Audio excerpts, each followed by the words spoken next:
Hello and welcome back to the Umbrella Academy.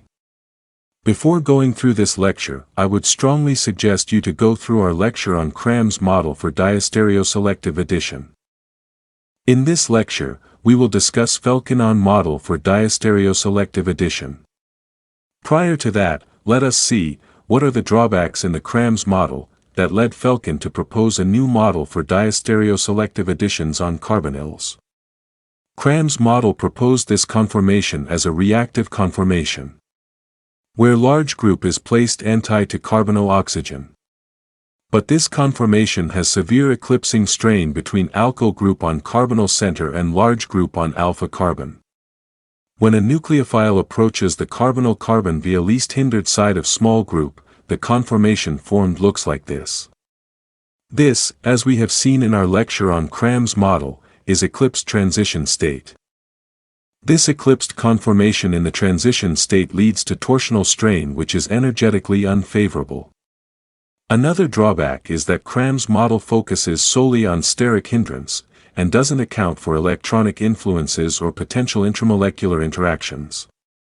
The third and most important drawback is that, when the size of our group on the ketone increases, from methyl to tertiary butyl, Cram's model predicts decreasing selectivity, but experimentally selectivity often increases. This was a major failure in Cram's model highlighted by Felkin. Felkin observed that, when this type of ketone is reduced with lithium-aluminium hydride in diethyl ether, the major diastereomer formed can be written as. Since the large group is anti to carbonyl oxygen, the nucleophile hydride will approach from small group side, so that hydroxyl rests on wedges. The minor diastereomer will be having opposite stereochemistry on this newly created chiral center. So that, hydride is on wedges and hydroxyl is pushed on dashes. This is Cram's product and this is anti-Cram's product. Hydrogens on same side means, this is erythroisomer, and hydrogens on opposite side means, this is stereoisomer.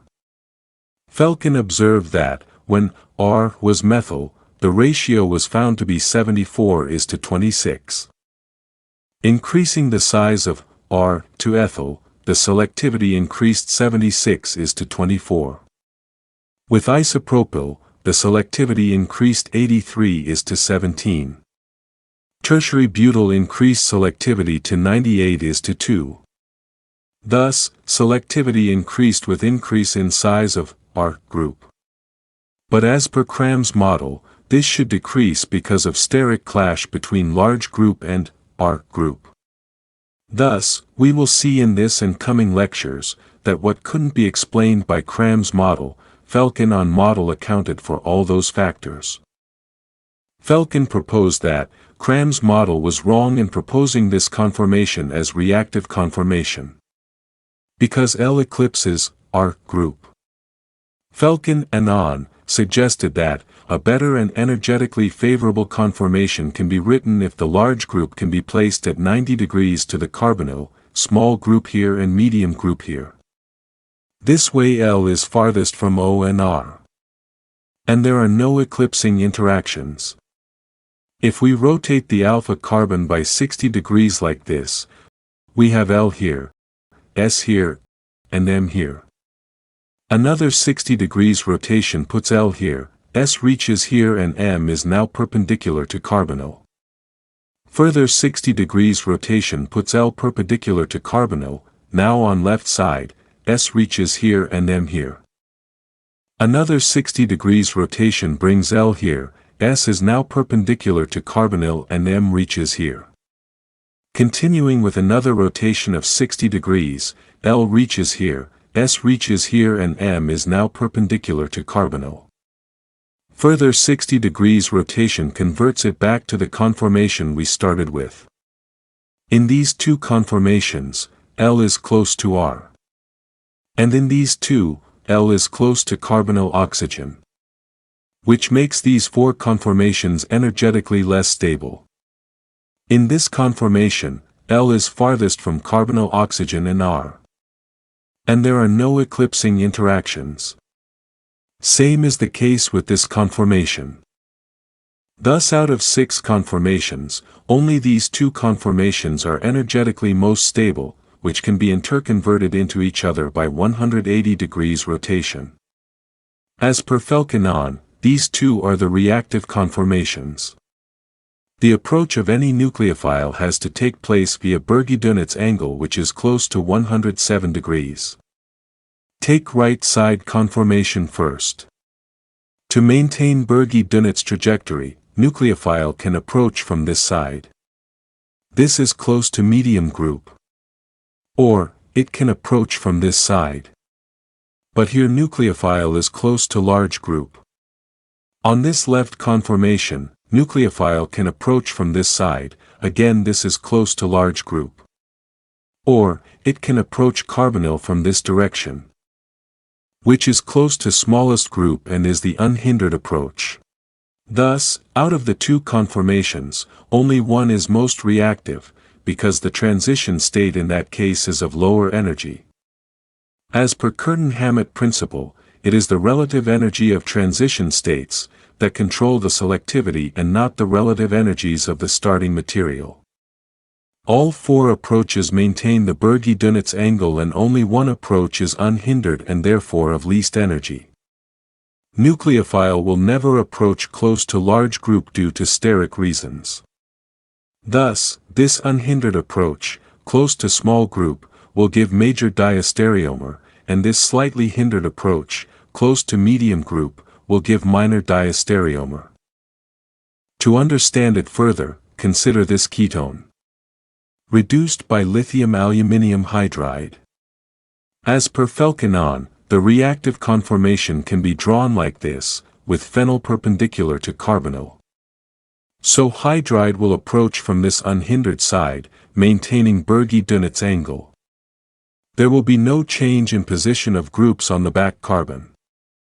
When hydride approaches from this side, hydroxyl is pushed towards this side, so that R goes here. In the reactant, phenyl is anti to R. So we will rotate the front carbon to bring R exactly opposite to phenyl. After rotation, groups on back carbon remain unchanged. When R reaches here, hydride goes here, and hydroxyl reaches here. Now we will convert this Newman projection into flying wedge projection. Since methyl in the reactant is shown above the plane, so we will see molecule from the methyl side. This is our carbon chain in the plane of paper. We will draw it exactly as given in the reactant. Now methyl is near observer, so it is drawn on wedges. The green hydride added as nucleophile is also near observer, so it is also drawn on wedges.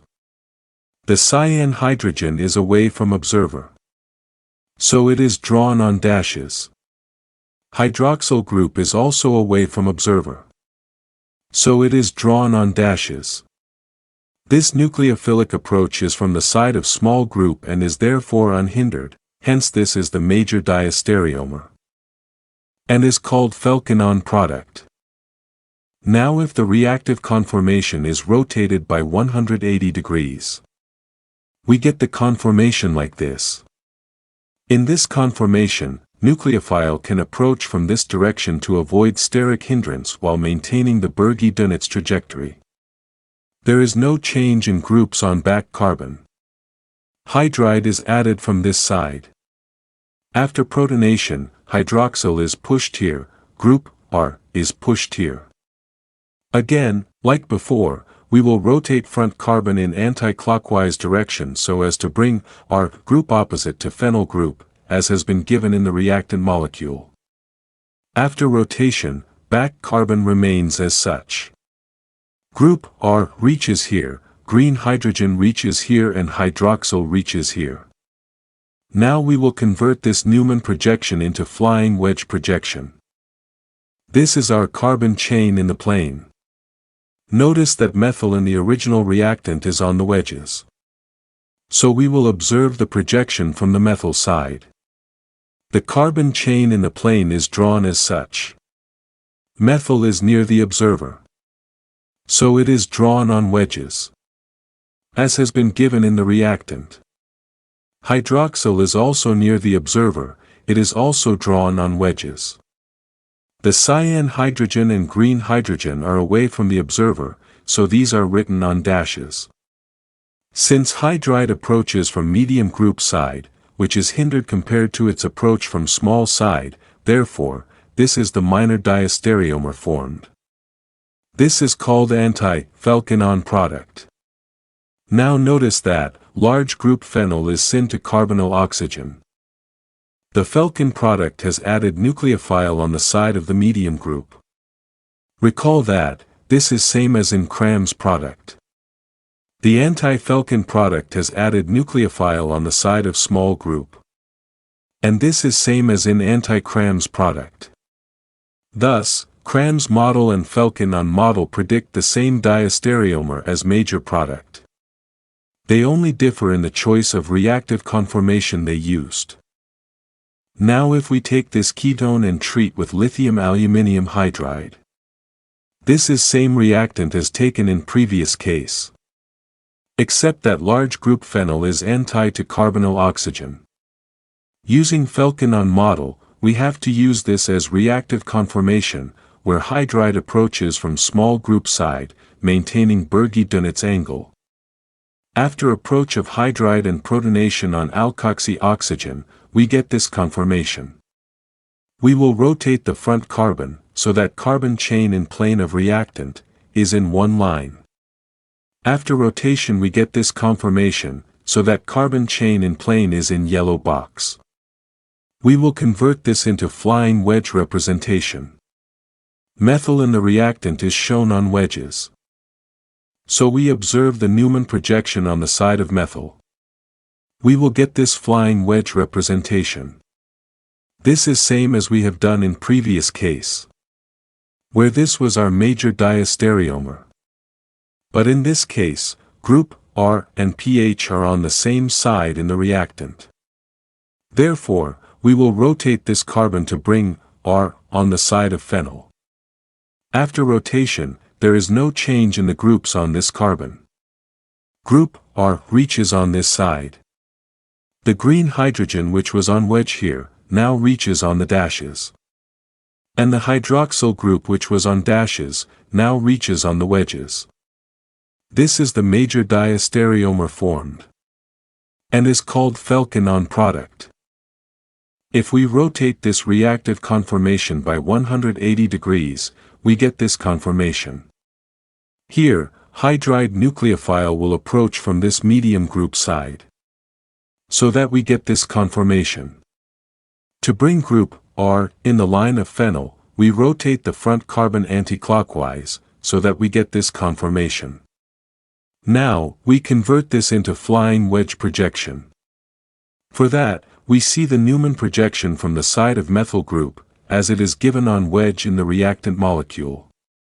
We get this conformation. This was minor diastereomer in the previous case. We will rotate this carbon to bring group R on the side of phenyl, as given in the reactant. There will be no change in position of groups on this carbon. Group R reaches here. Hydroxyl on wedge reaches on the dashes. And hydrogen on dashes now comes on wedges. This is the minor diastereomer, and is called anti-Felkin-Anh product. Notice that, when large group is anti to carbonyl oxygen in the reactant, the Felkin product has nucleophile on the side of small group. This is same as Cram's product formed from such a reactant with lithium aluminium hydride. Similarly, the anti-Felkin product has nucleophile on the side of medium group. This is same as anti-Cram's product formed from such a reactant. This confirms that Cram's and Felkin-Anh product are same. The only difference in the two models is the type of reactive conformation used. Consider this aldehyde treated with phenyl magnesium halide. The nucleophile is phenyl-anion. Ethyl is large group, methyl is medium group. There must be hydrogen on wedges, which is small group. We will use the same trick to predict Felkin-Anh product, that we used to predict Cram's product. The large group ethyl is syn to carbonyl oxygen. Therefore major diastereomer can be written as. The nucleophile phenyl is written on medium group side which is on dashes. So hydroxyl will be on wedges. This is Felkin-On product. As well as Cram's product. Consider this ketone treated with lithium aluminium hydride. The nucleophile is hydride anion. Phenyl is large group, methyl is medium group. There must be hydrogen on wedges. Which is small group. The large group phenyl is anti to carbonyl oxygen. Therefore major diastereomer can be written as. The nucleophile hydride is written on small group side which is on wedges. So hydroxyl will be on dashes. This is Felkin-On product. As well as Cram's product.